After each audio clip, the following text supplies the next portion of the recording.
Hey folks, it's Frithgar here, how you doing? Welcome back to Farming Simulator 22. We got €1 extra on top, so 740, 8740, and we're spending €400 now on doing this. 8740, 9191, we definitely get more back. So doing a repaint job just before you sell it is definitely worth the money. I wouldn't want to do it like maintaining the machinery, but doing it just before we sell it. Now, I've seen discussions as to why the price of this is so high. Look at Mr. Fancy Pants over there. Achievement unlocked. Van Gogh. Nice. I've seen discussion about, paint being so expensive. Why is it so expensive? That's ridiculous because, there's hardly any damage on it and it's already asking you for thousands, especially on a tractor. And I've seen a theory, which I happen to agree with. The reason the painting is so expensive is because normally you wouldn't go and put a little bit of paint here and there on a machine that you're painting. You paint the whole thing. And so that's what you're paying for. You're paying for a coat of paint over the whole machine. Now, the counter-argument to that is, well, that's fine then, but why does my vehicle, why does the paint wear off so fast that it makes it look like the paint was originally applied using Crayolas rather than actual hardcore vehicle paint? Now, I can understand that. That is a bit of a frustration. It does seem to wear off pretty quick. But counter argument there, you say that you've only used the vehicle for like 10 hours or something. How many actual seasons of work have you done? Like, 10 hours of gameplay, you could have gone through like 2 years of in-game time. 2 years of in-game time of using your tractor to do all the planting and so on. That's a lot, and you've also asked your tractor to do all of that, and in real life that is going to produce a bit of scuff marks and so on the tractor, a little bit of wear and tear. So, I don't think it's all that unrealistic. I do think that it's actually, fairly close to home with that. And there's our 60 grand. And we've gone well past it now. I don't know how much we're going to get for this, but selling that trailer was essential.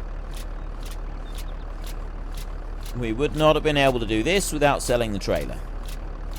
So we've got 100 litres left there, and that's everything. Let's get rid of those straps. 3,859. Without selling the trailer, we definitely wouldn't have had enough. It just wouldn't have happened. Where's the Spinnery? That's the one right next door to us. Okay, let's go. We're going out the wrong way here. And we'll run round. Okay, that's the back entry of the Spinnery. We'll go in the front entrance, in here. Make ourselves known. I mean, this is ours now. The Hugentobler. Right, Mr. Hugentobler. You are mine. Yes, 60,000. We are well on our way. Right, so we are owned by Frithgardia. Fabric, wool, fabric, cotton, materials missing. This is awesome. This is fantastic. We need to get stuff down here now. It's November the 1st. You know what I'm going to do? Actually, no, I think it's faster for me to manually drive it up the hill. I just want to have a quick look in here. This is what I wanted to do. Was, not you. You. We've now got this one. Okay, fabric, wool, material missing, status. I'm just going to deactivate that for a moment. 2 bits of wool makes 1 bit of fabric. Now, having a look at the prices, this is where you really start to see how it pays off, okay? So, production cost per month is 120. Cycles per month is 1,440, which means that we will use up just under 3,000 litres of wool in a month. And we've already got more than that. So it will run for a full month, and we still won't use everything up. We go up here. The wool right in here at maximum is 1,200. And the fabric over here at maximum is 3,800. So that's more than 3 times what the wool is. And we definitely don't spend that much money in the processing costs. So having it we're about a third of the money that we get is extra money, so it's more profit coming in compared to just selling the wool on its own. So we've increased our profits by a third, and this is on the hard mode difficulty. I don't know if the percentage increase is the same. I mean, it doesn't matter if it is or it isn't. On the standard and the easy mode economies, you're going to be making even more money out of it, and we are going to be making some decent money out of this. So we're going to head up the hill. We will get the wool that we've got loaded up, and I'm going to take everything. I'm not just going to take the full pallets. I'm not going to bother with trying to move the stuff around with the pallet forks. We've done that a bit. I've shown you that. We've seen it. We've seen it in action, so we don't need to worry too much about that. We've got 2,200 euros at the moment. We won't... Well, we will be able to get a bit of money coming in from greenhouse produce. There will be some coming from that we'll be able to sell, although I'm actually thinking that we'll wait now until February before we sell any more of that, because that's when we get the really good price. 2,200 should keep us going through the winter, and that means that in the spring we will have taken all our wool down and it will be processed, and then we can sell the fabric when it is at its absolute maximum. And then the next part of what we want to do is get a combine. We need to have a combine. We've got everything else ready. This trailer right here, we can put sides on it. We've already got the sides, and we can just work on it in the just in the yard. Put the sides on, and that will allow us to get the grain. We need a grain storage. That's going to be quite important. We need to be able to store the grain. We need to buy the chickens so that we can have chickens and sell eggs. And we need to be able to spend 100,000 euros on getting a tailor. But not only that, we got to find somewhere to put a tailor. And we've got to find somewhere suitable to put a tailor. I'm actually thinking down here at the bottom of the hill, like just sort of tucked in over that side, closer to the hotel over there. They might not like that, though. That might interfere with their view. Especially as the tailor doesn't actually look all that beautiful, does it? Like, you have a look at the tailor in here. Let's go to construction. Production.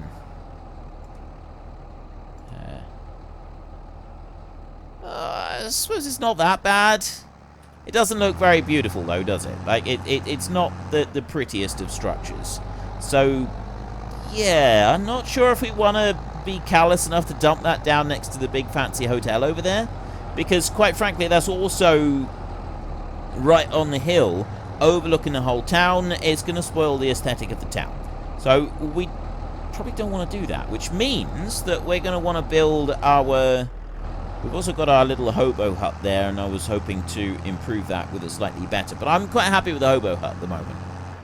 I'm actually quite happy with that one. We can do something different later with that. But we want to think seriously about where we're going to put the tailoring place if we're not going to put it sort of overlooking the whole town, because of the aesthetics of it all. Like, we don't want to be that person that ruins the view of the entire valley by building something like that, sort of perched up right on top of everything. So I'm thinking, really, we want to put it over here somewhere. That would be best. It's kind of like buried down into the hillside a bit more. Yes, there's a few people who'll still be able to see it, but it's not going to be anywhere near as bad. And, you know, it's below the skyline, that kind of thing. It's going to look a lot neater, a lot tidier. People would generally be a bit happy with that. What have we got here? We've got, that's 1,000 there. I got 4 over here. Yeah, 4 over here. So there's 5. How many's on here? That's 545 on there. This one is 447. I've got 6,000 litres of wool. That's over 2 months worth. Okay, 2 months worth. We'll skip the night. And our very first job now is to load that wool up and get it down to the spinnery. I'm actually going to slow the time down. We're going to get that down to the spinnery. Then when we get back again, we're going to put water in for the sheep and then water in for everybody else. Well, for the greenhouses. I say everybody else. The greenhouses. So, first job, spinnery. Alrighty then, let's go and get this wool so that we can drag that down to the town. I'm on a new recording session. Just want to do a shout out. I don't normally do shout outs, but I am doing a shout out to my man Isaiah, a young lad who I seen a picture of very, very recently doing some rolling. He was helping out the family doing a bit of rolling, and he sent me a picture of him in a John Deere tractor. Now, I don't actually remember what sort of John Deere it was. I think it was a John Deere 2140, but I could be wrong, and I accidentally picked up the honey there, which I did not want to do.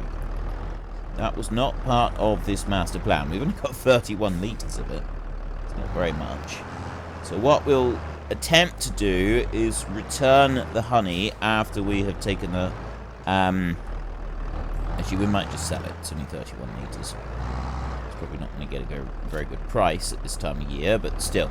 I'm going to take all of this. So, yeah, Isaiah, I had a picture of him doing some rolling in a field with a John Deere tractor. Looked very cool. He looked very pleased. He had his mum sat beside him in the tractor, making sure that he was safe, and it was a really awesome picture. So I'm just doing a shout out to him. I had that in my inbox. I have an email address for people that do want to send things like that. I'm more than I won't share the pictures unless I haven't really got anywhere to share them, I suppose. I might be able to post them on Instagram if people really, really wanted me to, but that would involve sort of parental consent and stuff like that. So generally speaking, I won't share pictures. If pictures are sent involving children, sounds really weird.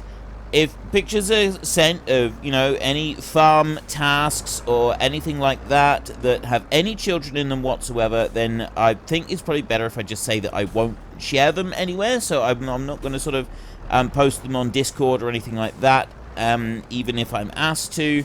But you're welcome to, and I'll try to shout you out in a video as well, because I know that some of you really do like that. Apparently Isaiah likes to watch my videos in the early morning, on the weekends. He's not allowed to during the week because he has to go to school and he has to prepare himself for school and so on, but at the weekend he is allowed to watch some of my videos, and he really, really enjoys it.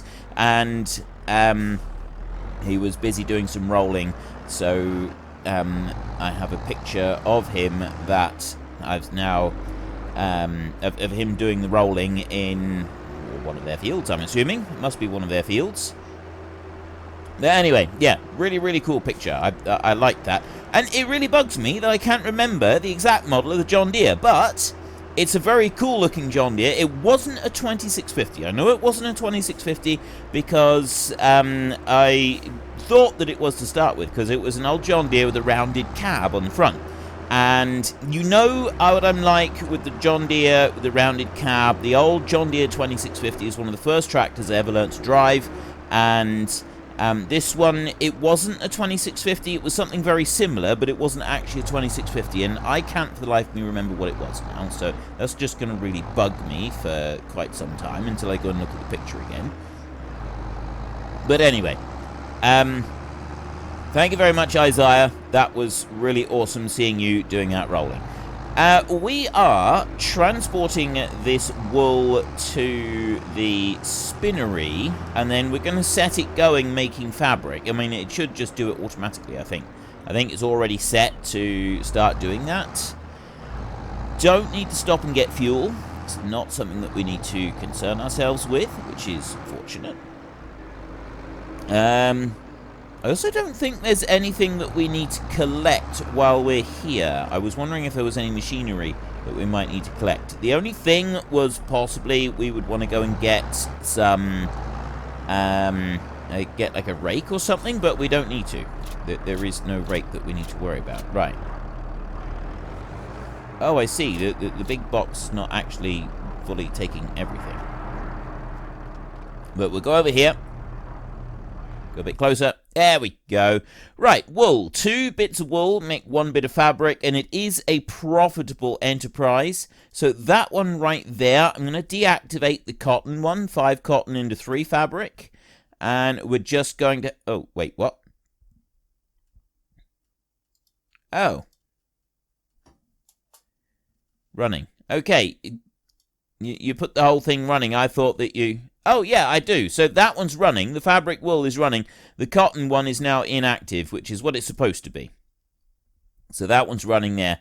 It's the same with, like, the greenhouses. So those there are inactive, and that one's inactive, and that one's running. So we're now making... It takes 2 of those, 2 wool, and it turns them into 1 fabric.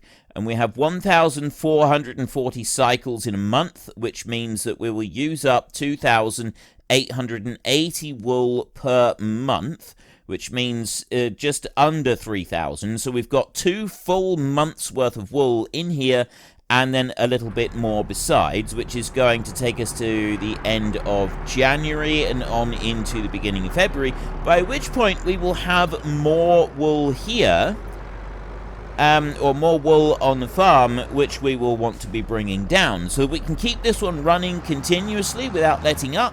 Oop, steady. And then we can have a decent amount of fabric to sell. And when...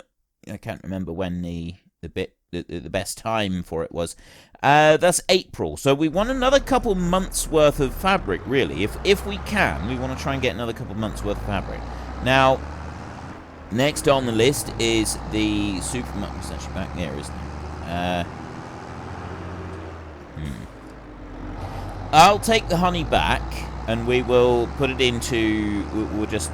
Well, I might be able to unload it back onto the pad where it was, and the honey still be recognised there.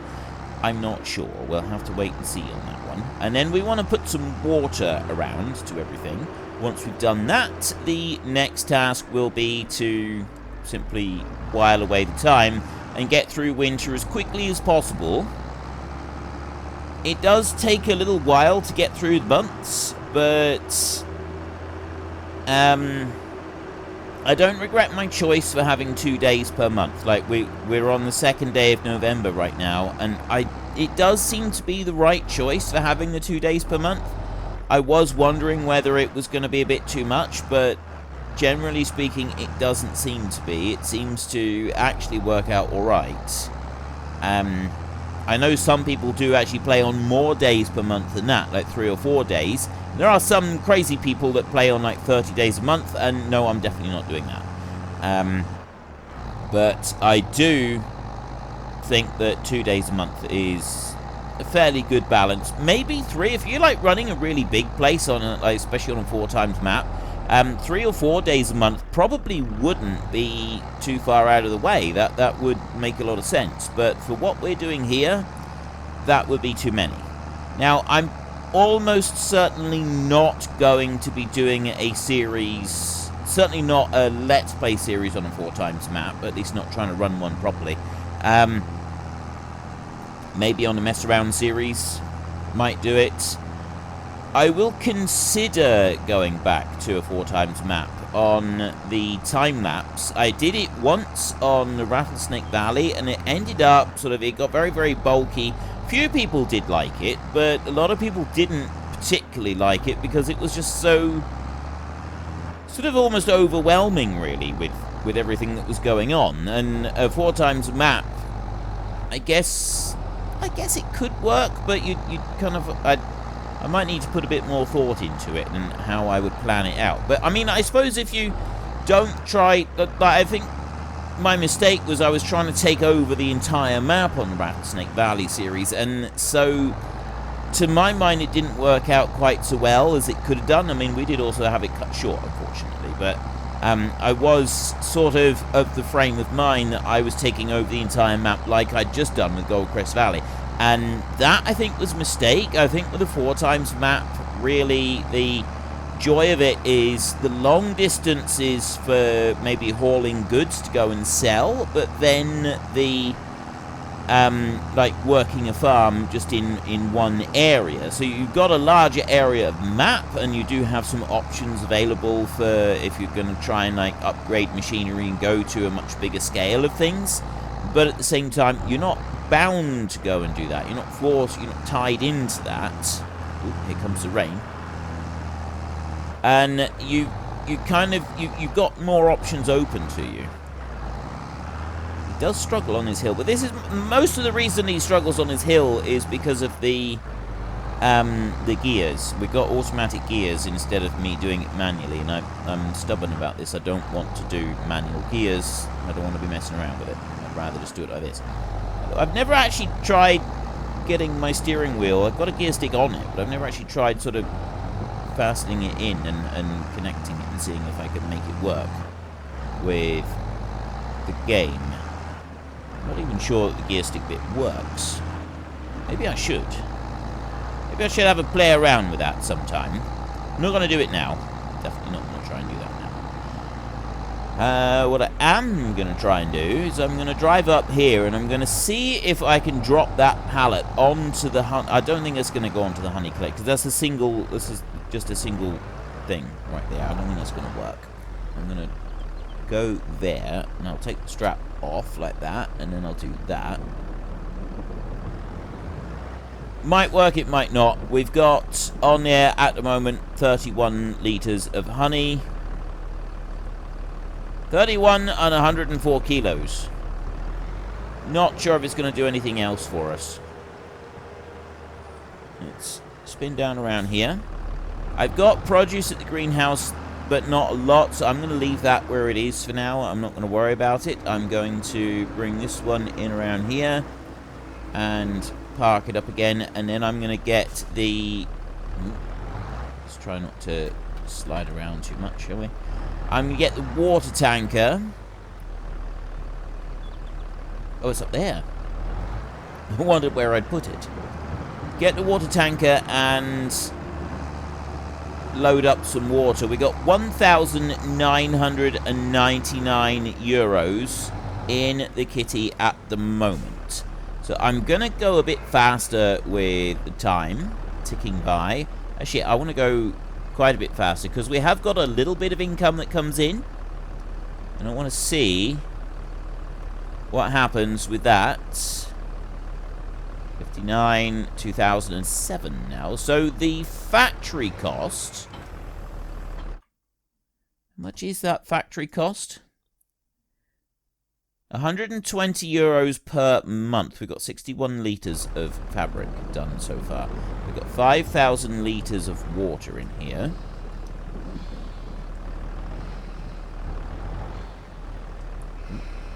Okay, there we go. That's what I want to do. Overload that, and then we travel down around here like this, so that we can put water in here. There we go. Let's just check the animals a minute and see. They're on production, and so are those. Right, so these are now producing wool flat out. Total effectiveness. I need to top it up. I need to top up the grass on both of them, and so are those. Okay, both pens are now producing wool and producing full quantities of wool. This is actually a shed here. Remember, there is actually a shed there. We're not leaving our hay out in the rain. This is definitely a shed right here. There's two of those. We want to fill this all the way back up. We want to make sure that they've got a full feed trough. There we go. Right, that has 216 kilos left in it. I was going to say, I thought there was a bale just there to the side, and there was. I was right. I thought I was going to make it. It didn't. So there was 2.5 bales that I had just then. Let's jump and... Okay, you can't jump and throw. That's a bit disappointing. Bit disappointed with that. 1487, 3,000 litres of feed. Let's go with this one and pop another bale in. And that one is now also 3,000 litres of feed with a part bale there. 335 litres left on that one. Okay, so we've got those bits dealt with. The greenhouses right now, that's the next bit that we want to do. We want to top these up. They are both going to take a full tanker load of water, which is going to cost us close to 800 euros to fill the tanker up with water each time. So it's going to be most of our money now putting water in for the greenhouse. But we've got no choice. We've got to pay for our water extraction license. So we do actually need to... And that's a realism thing. Most of Europe, if you want to extract water from the ground, you have to pay for it. You have to have a license and you have to pay to be able to extract water. There are some parts of Europe where you don't have to, but not very many. If you want to put down a borehole, a well, anything like that to extract water, you are expected to have a license, and you can face fines if you don't have the proper license, tickets, etc., for doing that extraction stuff. So we're going to abide by the law, and we're going to pay for our water extraction properly. I don't know what it would be in the Swiss mountains for water extraction. I have absolutely no idea on that, actually. Right. This one, I'm going to bring it up here, and I'm going to reverse it in around the corner a bit. Like that. I'm also going to slow down time to just 10 times speed. It's getting a little bit later in the evening now. Just light everything up like a Christmas tree. Okay, so I've put one tanker load of water in there, and this one's now got 16,000 litres of water. So I could probably get 3 tanker loads of water in total and spread them between the greenhouses. I'm not going to. I'm going to get one more and put it in for the strawberries. And then we will leave it at that for now, because I want to be able to have some money left over. Ideally, we're holding the greenhouse produce now until I think it's February is the best time. We'll have a look once we start loading this one up. Let's go into there, and we'll go here, and we will go here. Lettuce. Let us see. So we're here. It is February. It is indeed February. And tomatoes, although, yeah, it's tomatoes that are the important ones. So last year, the tomatoes started to drop in February. And they did the same with strawberries last year as well. So January for the strawberries and the tomatoes is actually going to be our best time. At least it was last year. So we'll assume that it is going to be the same this year, and we'll work on that. March and April for the fabric, and we'll also work on that. So we'll come on round. So there's another 730 euros gone in there. Take this one over, and we'll put this in for the strawberry greenhouse, and then we will park up and sleep for the night. So unfortunately, folks, that is all we have got time for today. A massive thank you to everybody who has earned their way into the Great Book of Names. To find out some more details about all the names coming past, please head into the description and click on the link to the Discord. It's a link to another video. The link is on the other video. Please also consider checking out the links there for Nitrado, who provide gaming servers for games like Farming Simulator, Minecraft, Ark, and several others. And there's also Fanatical, who will help support your gaming habit by providing you with cheap games and also giving me a small commission on anything that you buy using my link. If you've enjoyed this particular video, then please head down below and give us a like. And if you really enjoyed it, then please tell your friends all about me. Get them to come and watch as well. That would be awesome. And until next time, thank you very much for watching. This is Frithgar. Goodbye, and see you later.